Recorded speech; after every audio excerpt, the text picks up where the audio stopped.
Judge Greg Mathis laughed the moment Jasmine Crockett opened her mouth to speak, and the sound echoed across the silent courtroom. Before we begin, subscribe now because you will not believe what she said next and how it changed everything in that room. The laughter was short, almost dismissive, as if the judge was certain she had nothing meaningful to add. Jasmine paused for a moment, her hands resting on the edge of the podium. She looked directly at him, calm but determined, and her voice carried an edge that no one expected. "Your Honor, I am not here to amuse you. I am here because there is something this courtroom refuses to see, and I will say it whether you like it or not." A ripple moved through the audience seated in the back rows. People shifted uncomfortably, sensing the confrontation building. Judge Mathis leaned forward, narrowing his eyes as if to regain control, but Jasmine continued before he could speak. "For too long, people like me have walked into rooms like this and been treated like noise. I am not noise. I carry proof, and I am going to lay it out in front of everyone here." The judge's gavel hovered above the desk, but he did not bring it down. He watched her closely now. Something in her tone had changed the air. Jasmine reached into her bag and pulled out a set of documents. "These are official records," she said, "and if you read them carefully, you will see exactly how many mistakes were buried to protect someone powerful." A man from the opposing table stood abruptly. "Objection, Your Honor," he shouted. "This is highly irregular and completely out of order." Jasmine did not flinch. "Out of order?" she said, her voice rising just enough for everyone to hear. "What is out of order is how this system hides the truth. These files do not just tell my story, they tell the story of every person who was ignored when it mattered most." Judge Mathis tapped the gavel lightly but still did not stop her. He was listening now, his earlier laughter gone. "Miss Crockett," he said, his tone measured, "you are walking a fine line here. Be very careful with your next words." Jasmine stepped closer to the bench, holding the documents high. "I understand the risk," she said steadily. "But what I am about to show will change how everyone in this room sees this case. And once you see it, you will not be able to look away." The audience leaned forward, waiting. The judge remained silent, and Jasmine opened the first folder slowly, revealing photographs and signatures that no one expected to see. She placed them on the table with a deliberate hand, one after another, as the courtroom fell completely still. What she revealed in those pages left everyone staring in disbelief. The first photograph showed a dilapidated building with broken windows and rusted pipes. Jasmine tapped it lightly. "This is where it began," she said, her voice steady but heavy. "This building was declared safe even after inspectors found multiple hazards. And this signature right here," she pointed to the bottom corner, "belongs to someone who claimed they never even visited the property." A murmur swept through the room. Judge Mathis adjusted his glasses and leaned forward. "Where did you get this, Miss Crockett?" he asked. "I got it from the people who live there," Jasmine replied. "They were tired of waiting for someone in this courtroom to care. They handed me every document they saved, hoping one day someone would finally tell their story." The opposing attorney stood again, his face flushed. "Your Honor, this is improper evidence. She is grandstanding, and none of this was disclosed ahead of time." Jasmine turned to him sharply. "I am not grandstanding. I am exposing the truth you have spent months trying to bury." The audience gasped. Judge Mathis raised a hand, silencing the room. "Miss Crockett, you are making serious accusations. Do you understand the consequences if you are wrong?" Jasmine met his gaze without hesitation. "I understand completely. But I am not wrong, and I am willing to prove it right now." She lifted another sheet, this time showing a list of names families who had lived in the building. Every one of these tenants filed complaints. Some were evicted within weeks. Others were threatened into silence, and the worst part? The same inspector who cleared that property owns 3 other buildings just like it. The tension in the courtroom deepened. Judge Mathis looked toward the opposing counsel. Do you wish to respond? The man opened his mouth, but Jasmine cut him off. Before he does, she said, I want to show you this. She pulled a USB drive from her bag and handed it to the bailiff. This contains emails between city officials and property owners. They clearly show that inspections were deliberately delayed and reports were altered. The pattern is undeniable.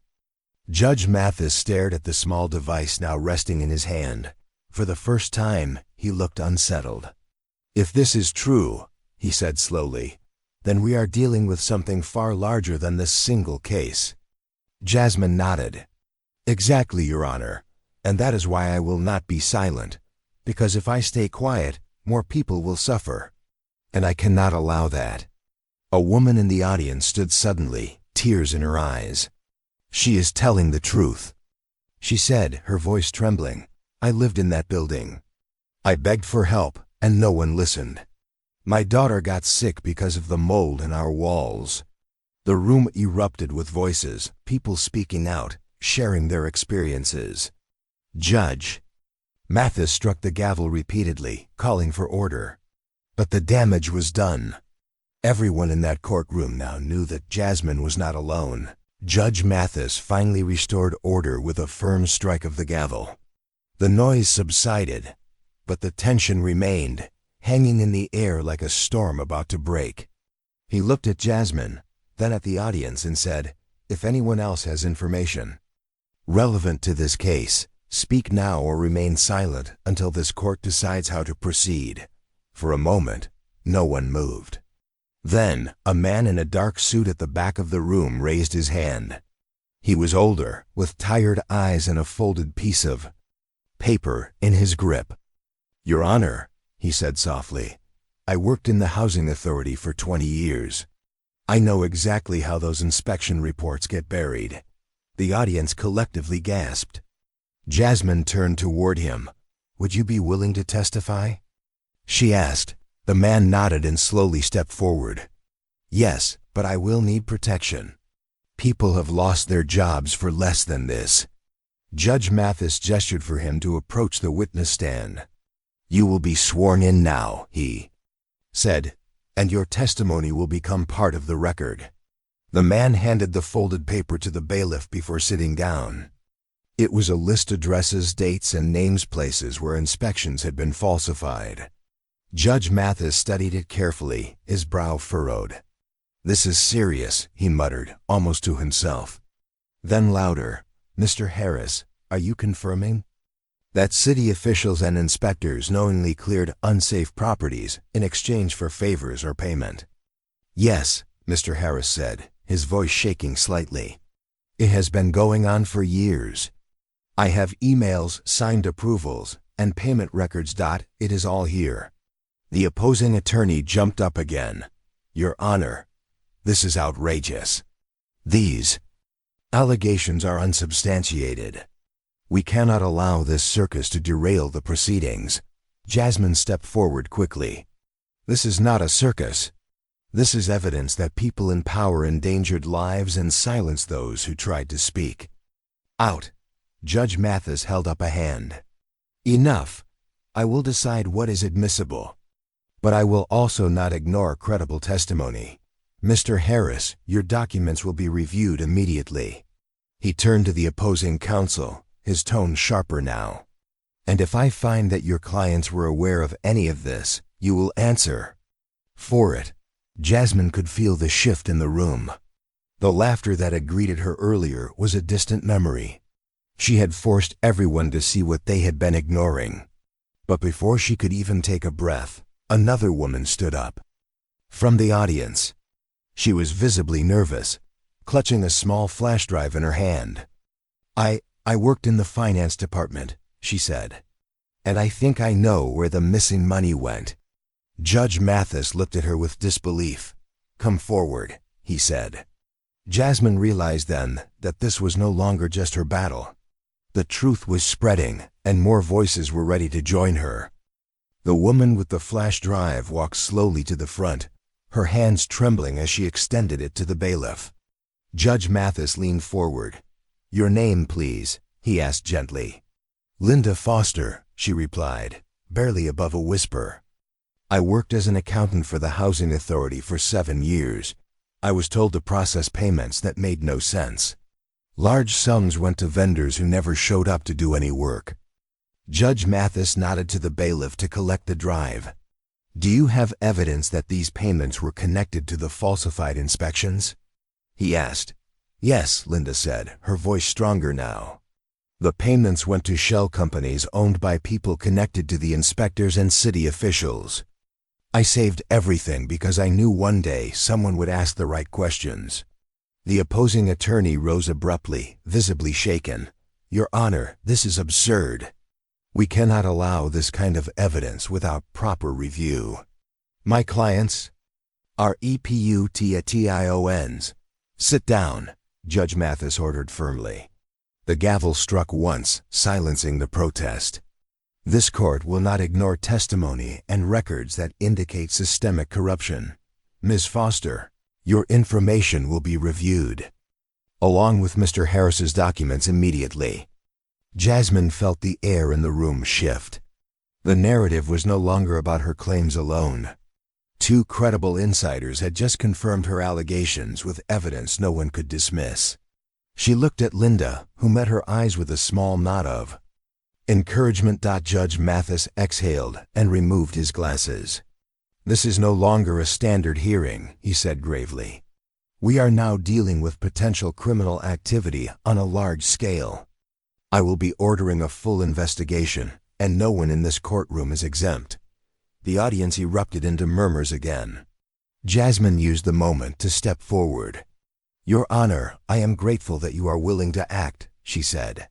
But the people who live in these buildings need relief now. They cannot wait months for an investigation while they suffer in dangerous conditions. Judge Mathis looked directly at her. I understand, he said, his voice calm but resolute. And I will do what is within my power. Effective immediately, all properties listed in the documents provided by Mr. Harris and Miss Foster will be inspected by an independent agency. If violations are found, they will be shut down until repairs are made. The gasps this time were different, hopeful. Jasmine could see it on the faces of the family sitting behind her. For the first time, someone was taking decisive action. But just as the judge was about to adjourn for the day, the courtroom door opened abruptly. A man in a black suit walked in, carrying a thick envelope. He handed it directly to the bailiff, without saying a word, then left just as quickly. Judge Mathis opened the envelope carefully. His expression darkened as he scanned the contents. He looked up at the room, his voice lower than before. This changes everything, he said. Judge Mathis held the envelope in his hand, the weight of it almost visible in the silence that had overtaken the courtroom. He looked at Jasmine, then at the opposing counsel, and finally at the audience.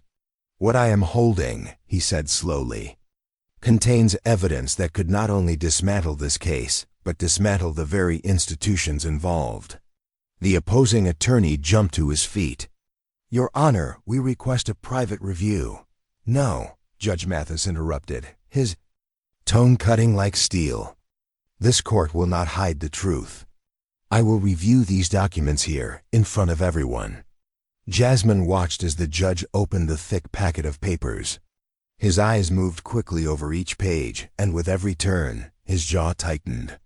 After several minutes, he placed the stack down and looked at the room with an expression no one could read. These documents contain wire transfer records, emails, and signed agreements, he said.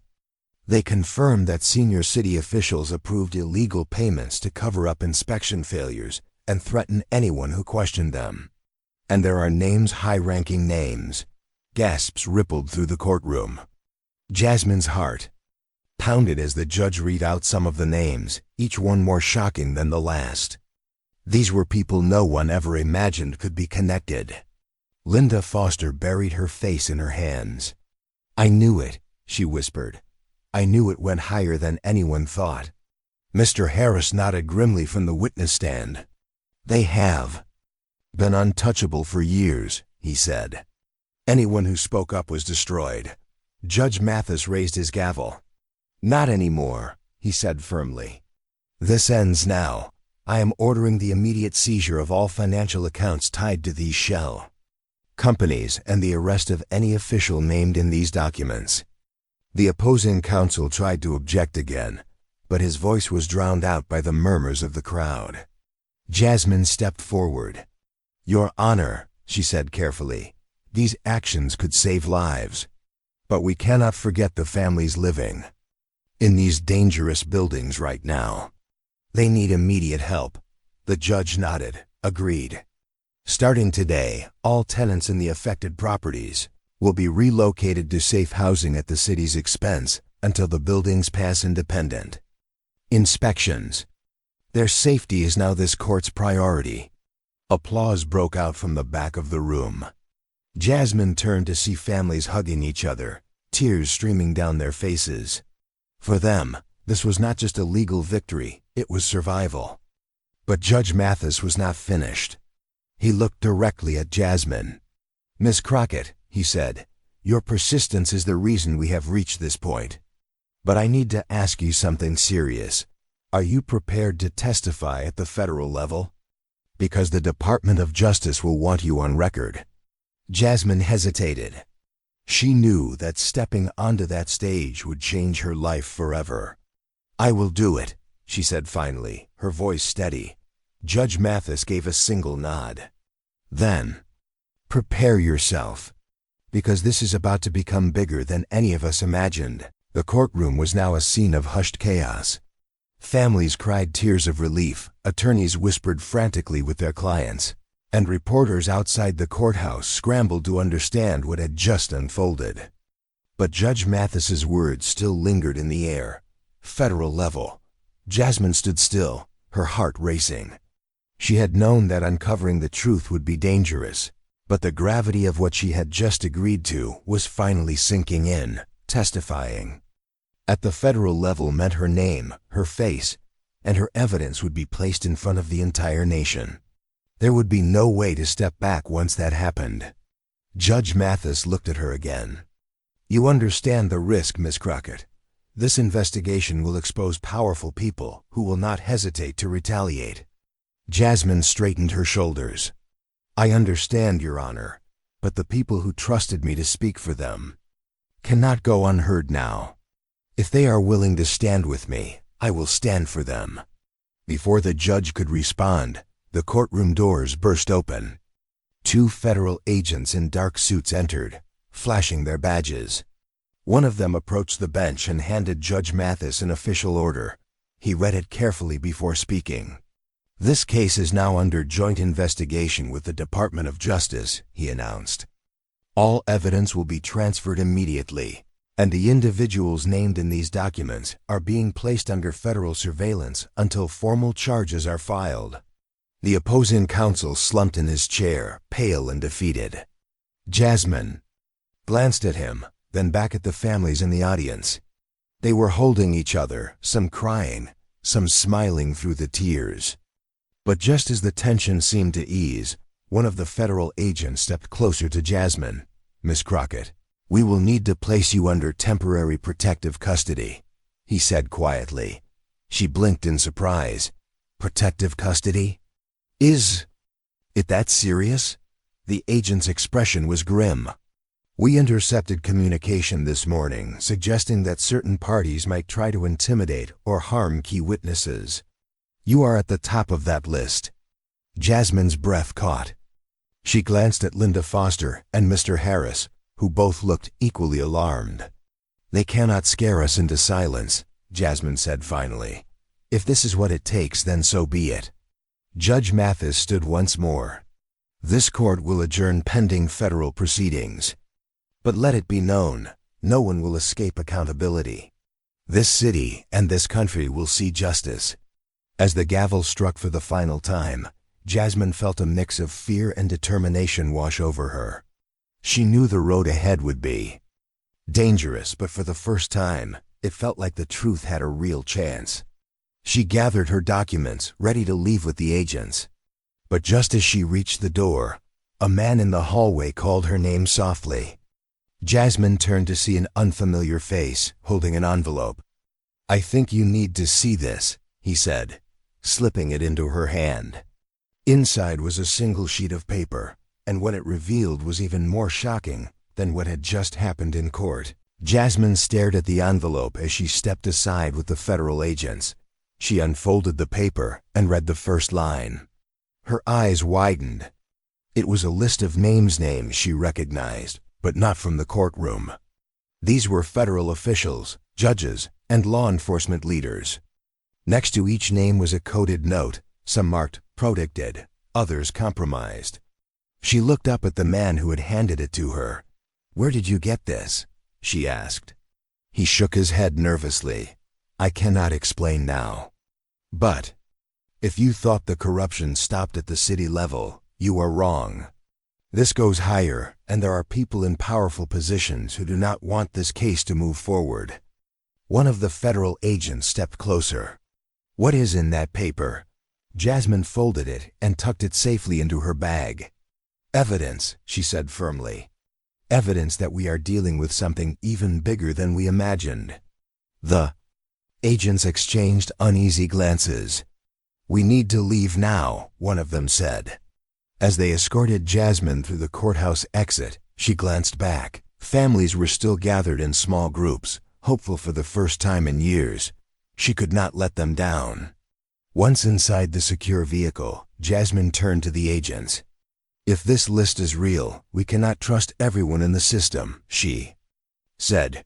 "We need to build a case carefully, or we risk losing everything." The agent nodded.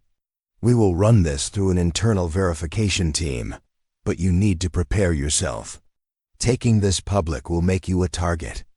Jasmine clenched her fists. "I was a target the moment I opened my mouth in that courtroom. I will not stop now." Days later, Jasmine stood in a federal hearing room, preparing to give her testimony. Cameras were banned, and only a small group of high-ranking officials sat behind closed doors. She took the oath, her voice clear and unwavering. In that moment, she knew there was no turning back. Every word she spoke could change the lives of countless people and expose a network of corruption larger than anyone had expected.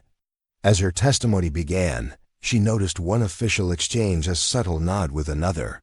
It was a small gesture, but it sent a chill through her. Someone in this room was on that list. Jasmine continued anyway, determined to reveal everything. The world outside did not yet know the depth of the rot, but they would. And when they did, no one, no matter how powerful, would escape accountability.